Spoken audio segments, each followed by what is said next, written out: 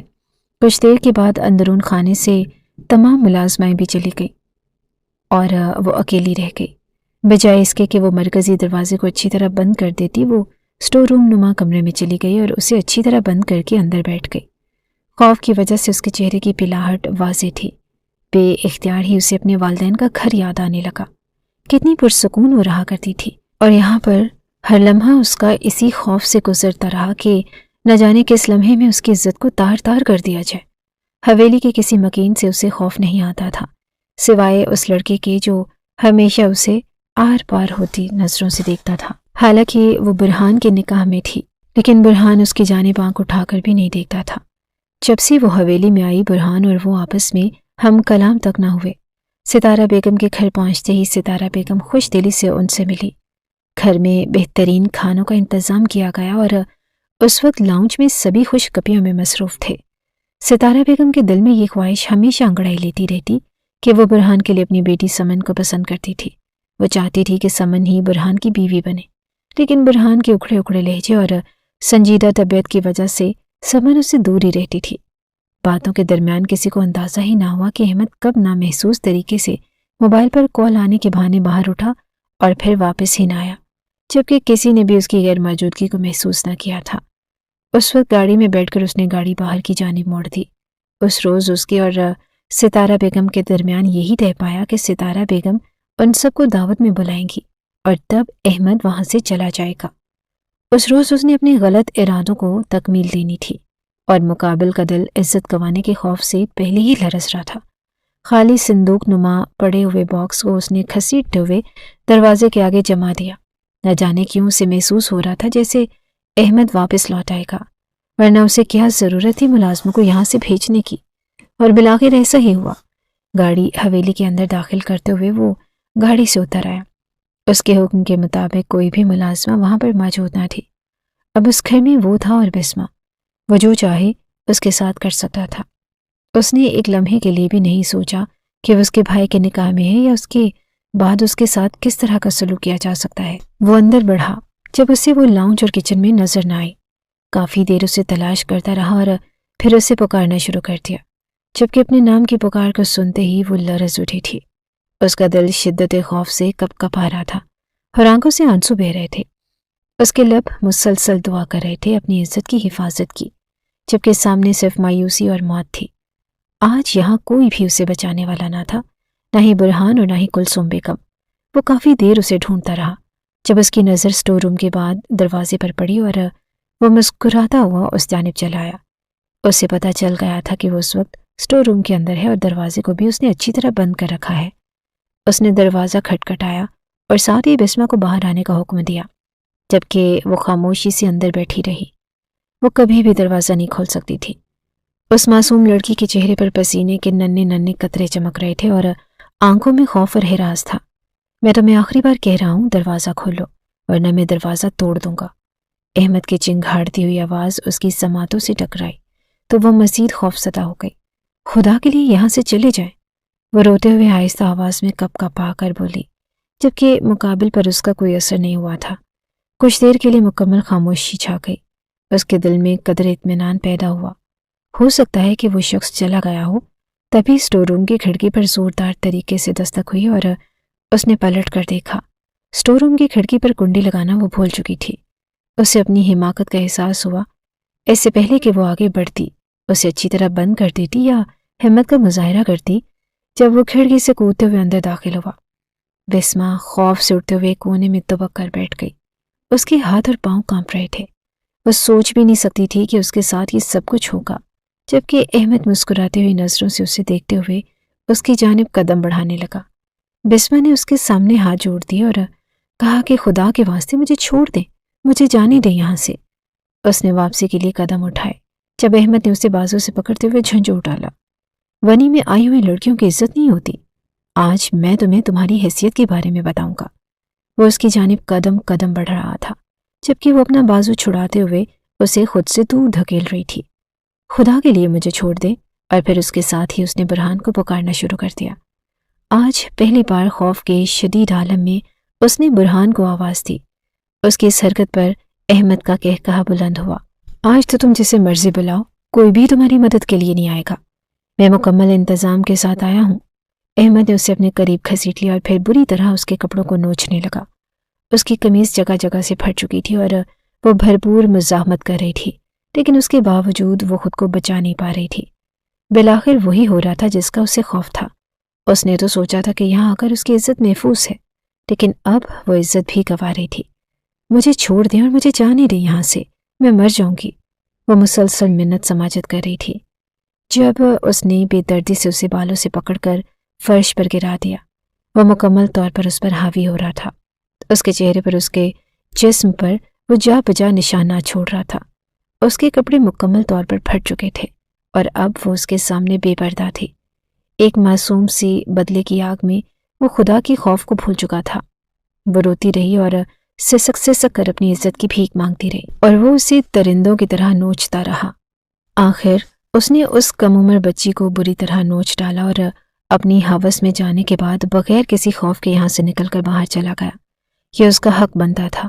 وہ ونی میں آئی ہوئی لڑکی تھی اور جب تک اسے اپنی حیثیت یاد نہیں کروائی جاتی اسے کیسے یاد رہتا۔ دوسری جانب کافی دیر ہو چکی تھی اور برہان نے نوٹ کیا کہ احمد یہاں پر موجود نہیں۔ ایک انجان سا وسوسہ اس کے دل میں پھیلنے لگا۔ اس نے احمد کے متعلق پوچھا تو سب نے لا علمی کا اظہار کیا، جبکہ پپھو مسلسل اس کی توجہ دوسری جانب مبذول کروانے کی کوشش کر رہی تھی۔ اس نے موبائل نکالا اور احمد کے نمبر پر لگاتار کالز کی، لیکن ایک بھی کال اٹینڈ نہ ہو پائی۔ اس نے گھر میں موجود گارڈز کو کال کی تو اس نے اسے بتایا کہ احمد صاحب کی گاڑی ابھی بھی یہاں سے نکلی ہے۔ برہان کو حقیقت میں اب اس سب کے متعلق اندیشے نے گھیر لیا۔ وہ جلدی سے اٹھا اور سب کے پوچھنے کے باوجود تیز قدموں سے باہر نکل آیا۔ اس وقت اس کا دل دھڑک رہا تھا۔ اس کی زندگی میں جتنے بھی غلط کام ہو چکے تھے، لیکن وہ نکاح کی اہمیت سے واقف تھا۔ نکاح ونی میں ہی صحیح، لیکن وہ اس کی عزت تھی اور وہ اس پر حکمران اور نگران تھا، اور اس کی حفاظت اس پر فرض تھی۔ اگر احمد نے کچھ اس طرح کی حرکت کی تو وہ اسے اور خود کو کبھی معاف نہیں کرے گا۔ وہ ابھی بھی مسلسل احمد کے نمبر پر کال کر رہا تھا، لیکن احمد ایک کال اٹینڈ نہیں کر رہا تھا۔ ستارہ بیگم نے رئیس صاحب کو اس کے وہاں سے چلے جانے پر اچھی خاصی سنا ڈالی۔ وہ بھی پریشانی سے کھانا کھانے کے بعد وہاں نہیں بیٹھ پائے اور کلثوم بیگم کو لے کر وہاں سے نکل آئے، جبکہ برہان ریش ڈرائیونگ کرتے ہوئے اس وقت گھر کے جانب رواں دواں تھا۔ حویلی میں گاڑی کھڑی کرتے ہی وہ جلدی سے گاڑی سے اترا اور حویلی کے اندر داخل ہو گیا۔ اسے یہ جان کر حیرت ہوئی کہ حویلی میں کوئی بھی ملازمہ موجود نہ تھی۔ رحمت الدین، اس نے پرانے ملازم کو بلند آواز میں پکارا۔ وہ بوتل کے جن کی طرح اس کے سامنے حاضر ہو گیا۔ اندرون خانے کی ساری ملازمہیں کدھر ہیں؟ اس کا لہجہ پہلی بار کانپ رہا تھا۔ سرکار، اندرون خانے کی ساری ملازموں کو احمد صاحب چھٹی دے کر گئے تھے، اور اس وقت اس کے سر پر حقیقت میں پہاڑ ٹوٹ پڑا۔ وہ جلدی سے الٹے قدموں چلتا ہوا اسٹور روم کی جانب آیا، جس کا دروازہ ابھی بھی سختی سے بند تھا۔ اس نے دروازے کو پیچھے دھکیلتے ہوئے اس سے پکارنا شروع کر دیا اور کہا کہ دروازہ کھولو لڑکی، کیا تم اندر ہو؟ شدت جذبات سے اس کی اپنی آواز کانپ رہی تھی۔ آج وہ 30 سالہ مرد بری طرح ہارا تھا۔ ایسا نہیں تھا کہ اسے اس لڑکی سے دلی لگاؤ تھا، بلکہ آج اس کی موجودگی اور نگرانی میں ایک لڑکی پامال ہو چکی تھی۔ اس نے شدت سے دعا کی کہ اس کا یہ اندیشہ سچ ثابت نہ ہو۔ کافی دیر وہ دروازے پر دستک دیتا رہا، جبکہ وہ اپنا پامال وجود لیے اندر بیٹھی تھی۔ شدت سے روتے ہوئے اس کا دل چاہ رہا تھا کہ وہ خود کو ختم کر لے۔ کتنی ہی دیر وہ بے یقینی سے اس کونے میں دبک کر خوف سے بیٹھی رہی۔ وہ لڑکی جس نے محض کم عمری میں اپنی عزت کو کھو دیا، وہ بھی ایک ایسے شخص کے ہاتھوں جو اس کے شوہر کا حقیقی بھائی تھا۔ اس روز اس کے باپ نے اسے ونی کیا تو وہ خاموشی سے اس کا حکم مان کر اس قید خانے میں آ گئی، اور پھر یہاں بھی وہ ہر ظلم و ستم برداشت کرتے ہوئے رہ رہی تھی۔ اس وقت باہر سے آتی ہوئی آواز برہان کی تھی، لیکن اب اس کے آنے کا کیا فائدہ جب وہ اپنی عزت مکمل طور پر کھو چکی تھی۔ دروازہ کھولو لڑکی، میں باہر ہوں، دروازہ کھولو۔ لیکن وہ ابھی بھی اپنی جگہ سمٹ کر بیٹھی، نہ ہی اس سے اٹھ کر چلا گیا اور نہ ہی وہ دروازہ کھولنے کے لیے اٹھی۔ تبھی برہان نے سختی سے دروازہ دھکیلنا شروع کر دیا۔ وہ بھی وسیدہ سا دروازہ لڑکھڑاہٹ کے ساتھ دھکیلا جا رہا تھا۔ تبھی وہ مشکل سے اٹھی اور آگے بڑھتے ہوئے اس نے دروازہ کھول دیا۔ برہان جلدی سے اندر داخل ہوا اور بے یقینی سے اسے دیکھنے لگا۔ اس کے چہرے کے اڑے رنگ اور جگہ جگہ خراشیں اسے الگ ہی کہانی سنا رہی تھی، وہ کہانی جسے وہ سننا نہیں چاہتا تھا۔ اور اسی وقت کلثوم بیگم کے ساتھ رئیس خان بھی اس گھر میں داخل ہوئے۔ جب انہیں ملازم نے بتایا کہ برہان اسٹور روم میں ہے نہ جانے کیا ہوا تھا، وہ برہان کے پیچھے آئے اور اس لڑکی کو اس حالت میں دیکھ کر رئیس خان بھی حیران اور پریشان سے دیکھتے رہ گئے۔ بسمہ بس شدت سے رو رہی تھی اور وہ بے یقینی سے اس کے ادھڑے ہوئے وجود کو دیکھ رہا تھا۔ کیا ہوا ہے تمہارے ساتھ؟ اس کی آواز اتنی چنگھاڑ زدہ تھی کہ خان حویلی کے در و دیوار دہل کر رہ گئے۔ آپ کے بھائی نے یہ سب کچھ؟ لڑکھڑاہٹ میں وہ اس سے زیادہ اور بول ہی نہ پائی۔ اس کا پورا وجود کپ کپا رہا تھا۔ اسے یوں محسوس ہو رہا تھا جیسے وہ ابھی گر کر مر جائے گی۔ برہان نے سختی سے آنکھیں میچ لی اور رئیس صاحب بھی حیرت سے اسے دیکھتے رہ گئے، جبکہ کلثوم بیگم نے تو دہلتے دل پر ہاتھ رکھ لیا۔ اس حویلی میں اب یہی ہونا باقی تھا۔ ان کی آنکھوں سے لگاتار آنسو گر رہے تھے۔ انہوں نے کبھی نہیں سوچا تھا کہ ان کا بیٹا اس حد تک گر جائے گا۔ پچھتاوے کی زد میں آیا ہوا برہان کچھ بھی بولنے کے قابل نہ رہا، جبکہ سامنے موجود لڑکی خوف سے وہیں بیٹھتی چلی گئی۔ بابا، میں یقین بھی نہیں کر سکتا کہ احمد اس حد تک گر جائے گا۔ میں اسے زندہ نہیں چھوڑوں گا۔ یہ احمد کی بدقسمتی تھی یا بہادری؟ جب عین اسی وقت گراج میں اس کی گاڑی رکی اور گاڑی سے نکلتے ہی وہ حویلی کی جانب چلا آیا۔ اس وقت اسے اندازہ نہیں تھا کہ اس کے اس عمل پر اس طرح کا رد عمل پیش کیا جائے گا۔ تبھی وہ اندر آیا اور اسے اندر آتے دیکھ کر ہی رئیس خان نے اسے بلند آواز سے پکارا۔ اس کے قدم وہیں جم گئے اور وہ مڑ کر باپ کو دیکھنے لگا۔ 1 منٹ سے پہلے تم یہاں ہمارے سامنے کھڑے ہو۔ آج تک رئیس خان نے اس سے اس لہجے میں بات نہیں کی تھی۔ وہ قدم قدم چلتا ہوا ان کے نزدیک آ گیا۔ تبھی اس نے ایک نظر برہان کے سرخ چہرے پر اور پھر سامنے بیٹھی ہوئی لڑکی پر ڈالی۔ یہ معاملہ ہرگز اتنا بڑا نہیں تھا جتنے اس کی فیملی ممبرز اسے بڑھا رہے تھے۔ برہان نے آگے بڑھ کر اسے گریبان سے پکڑا اور بے در بے مکے اس کے منہ پر مارتا چلا گیا۔ برہان کی سخت جسامت کے آگے وہ کچھ بھی نہ تھا۔ ایک پل میں ہی برہان نے اسے زیر کر دیا۔ تبھی اس نے گن نکال کر اس کے ماتھے پر ٹکا دی۔ کلثوم بیگم کی تو آنکھیں بے یقینی سے پھٹے کی پھٹی رہ گئی۔ آخر ان کے بیٹے کس حد تک جانے والے تھے؟ نہیں، خدا کے لیے برہان ایسا مت کرنا۔ وہ ماں تھی اور بالکل خود پر ضبط کے باوجود چیخ پڑی، اور ان کی چیخ سنتے ہی برہان نے صرف اور صرف اپنی ماں کا احساس کرتے ہوئے گن پیچھے ہٹا لی۔ احمد تو بے یقینی سے اپنے بھائی کو دیکھ رہا تھا جس نے مار مار کر اس کے چہرے کا حلیہ بگاڑ ڈالا۔ آپ اتنے نامرد ہو چکے ہیں، میں نے سوچا بھی نہیں تھا۔ ایک لڑکی کے لیے اپنے بھائی پر ہاتھ اٹھائیں گے؟ اس نے خون تھوکتے ہوئے ایک نظر برہان کو دیکھا اور پھر سخت نظروں کے ساتھ حق دق سی بیٹھی ہوئی اس لڑکی کو۔ بند کرو اپنی زبان، ورنہ میں تمہاری زبان کاٹ لوں گا۔ یہ لڑکی صرف لڑکی نہیں، تمہارے بھائی کی عزت تھی اور اس کے نکاح میں تھی۔ چاہے ونی میں ہی صحیح، لیکن تم اس قدر غیر شرعی کاموں پر اتر آؤ گے، زنا کرو گے، وہ بھی اپنی بھابھی کے ساتھ۔ آپ اسے مانتے ہوں گے اپنی بیوی، لیکن میں اسے کبھی بھی بھابھی نہیں مانتا، اور میں نے جو کیا وہ بالکل ٹھیک تھا۔ برہان کے سامنے اس کی چلتی ہوئی زبان پر جہاں کلثوم بیگم حیرت سے اسے دیکھ رہی تھی، وہیں رئیس خان بھی آج حقیقت میں پچھتا رہے تھے۔ ونی کی رسم کے وقت ان کے ذہن میں یہ خیال نہیں آیا تھا کہ وہ اس لڑکی پر پہاڑ توڑ دیں گے اور ظلم و ستم کا نشانہ بنائیں گے۔ انہوں نے صرف یہی سوچا کہ وہ جمشید خان کو اس کے کیے کی سزا دیں گے۔ جس طرح وہ بیٹے کی جدائی میں تڑپ رہے ہیں، اسی طرح جمشید خان بھی اپنی بیٹی کی جدائی میں تڑپے گا۔ مگر وہ یہ نہیں جانتے تھے کہ یہاں آنے کے بعد ایک ایسا فعل سر انجام دیا جائے گا جس کے بارے میں وہ کبھی سوچ بھی نہیں سکتے تھے۔ تمہیں ہر حال میں اس کی سزا بھگتنا ہوگی۔ وہ احمد کو دیکھتا ہوا آگے بڑھ کر بسمہ کو سہارا دے کر کھڑا کرنے لگا اور پھر اسے ساتھ لے جا کر اپنے کمرے میں بٹھا دیا۔ تبھی اس نے ملازمہ کو حکم دیا کہ اسے پہننے کے لیے کپڑے دیے جائیں اور ہر لمحہ اس کے ساتھ رہ کر اس کی حفاظت کی جائے۔ اسے اب اس آسائش اور فکر کی ضرورت نہ تھی۔ اب اس کی عزت لوٹی جا چکی تھی، جو کسی صورت بھی واپس آنے والی نہ تھی۔ رو رو کر اب اس کی آنکھیں جلنے لگی۔ رئیس خان نے حکم دے دیا کہ احمد کو اسی حویلی کے اندر پورے 80 کوڑے مارے جائیں گے، کیونکہ شرعی لحاظ سے اس مرد کی یہی سزا ہے جو غلط فعل سر انجام دے۔ احمد نے ہر ممکن کوشش کی، اپنی پپھوں کی بھی مدد لی، اور ستارہ بیگم نے تو حویلی میں آتے ہی جنجال ڈال دیا۔ وہ کسی صورت بھی احمد کو یہ سزا دلوانا نہیں چاہتی تھی۔ جب برہان نے انہیں سختی سے ٹوکتے ہوئے کہہ دیا کہ یہ سب کچھ کیا دھرا آپ کا ہے، آپ نے ہی احمد کے ذہن میں یہ گند بھرا ہے جو آج اس حد تک گری ہوئی حرکت کر چکا ہے۔ یہ میرے بھائی کا گھر ہے اور یہاں پر وہی ہوگا جو میں چاہوں گی۔ وہ چیختے ہوئے برہان کی طرف لپکی، جب رئیس خان کے جملوں نے انہیں وہیں ساکت کر دیا۔ نہیں آپا، اب اس گھر میں آپ کی مرضی نہیں چلے گی۔ اب یہاں پر وہی ہوگا جو میں چاہوں گا۔ میں نے بہت سن لیا آپ کی اور دوسروں کی۔ جو غلطی کرے گا وہ اس کی سزا بھی بھگتے گا۔ کلثوم بیگم بس خاموش تھی۔ وہ خاموشی سے اپنے کمرے میں چلی گئی اور جو کچھ ہو رہا تھا وہ ان کے لیے ناقابل برداشت تھا۔ بسمہ کو کسی چیز کی فکر نہ تھی، اسے بس خوف نے اس قدر جکڑ لیا کہ اس نے پھر پلٹ کر نہ دیکھا۔